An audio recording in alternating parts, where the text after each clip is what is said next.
All right, Caps Ninja, Sensei Lance back here today with Sensei Alejandro, and today we're going to cover a fantastic technique. We have covered plenty of kicks in the past, and of course, there's other videos where we've covered the roundhouse kick. Okay, now we've said in that video that the roundhouse kick is one of our favorite kicks because it involves a lot of turning. It involves pivoting the foot, turning the hips over, and hitting with your shin bone. It just gets so much power, especially when you have shoes on. If you notice, today on the mats, I'm barefooted, but when you have shoes on and your foot is nice and compacted in that shoe, you can generate a lot of power in that roundhouse kick. And one of our favorite places to throw that kick is to the leg. Okay, so what we're going to do is we are going to be using some of the equipment today. Sensei is going to have the kicking shield. He's going to hold the back two handles. He's going to hold it right here on his leg. Okay, now we are going to be throwing the roundhouse kick to the leg.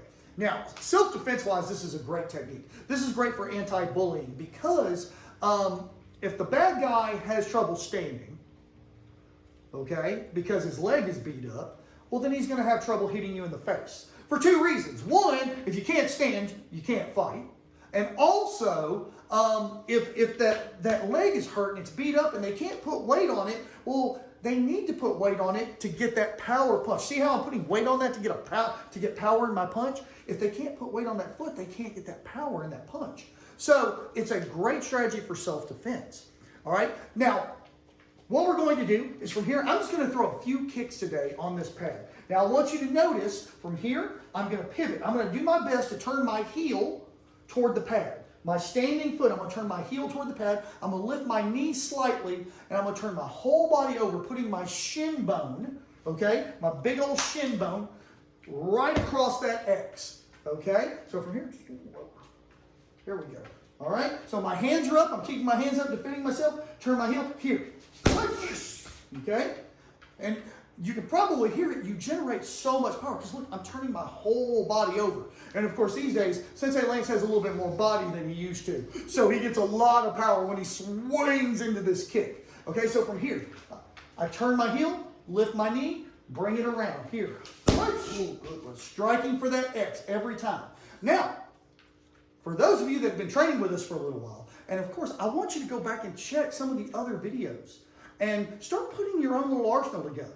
You'll notice that one video we did, we talked about throwing a jab to distract our opponent before we threw a kick. Well, this is even better when I'm throwing that kick to the leg. So from here, I throw that jab to distract them. Maybe they bring their hands up. They're not thinking about their leg. So I throw the jab right there to the leg. Okay? So from here, I'm just going to bounce around, throw a few kicks. All right, here we go. All right, hands around. Make sure I'm breathing. I'm nice and relaxed.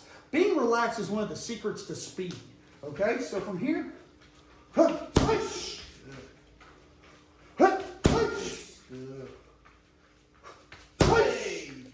one more. All right, and that is a fantastic kick for self-defense. It beats up on the leg. Now, real quick, I do want to discuss one little thing. Take the pad. When Sensei's in his stance here, say he's the big bad bully, he's attacking me. He's got this nerve that goes down his leg, okay? Some people call it the perineal nerve. Some people call it the peroneal nerve. I've heard it pronounced both ways. But it's a nerve about the size of a quarter. And what it does is it stretches. It's not right here on the leg. It's slightly back here, and it goes all the way down the leg. And if you've ever had like a buddy or an older brother, I remember my older brother used to do it to me. He used to come up behind me and just kind of tap me with his knuckles right in the leg, and my whole leg would go numb. Okay? That's what he was hitting. He was hitting that perineal nerve or that peroneal nerve or whatever you want to call it. Okay? He was hitting that nerve. And buddy, if you can take your shin bone and hit that peroneal nerve, it is devastating. They will not be able to stand. They will not be able to attack you. And also, you didn't have to smash some guy's head in. You didn't have to hit somebody in the face. Okay? Because sometimes, when you hit somebody in the head, bad things can happen. But if you're defending yourself, you got to do what you got to do. All right? But with techniques like this, you don't have to resort to those tactics.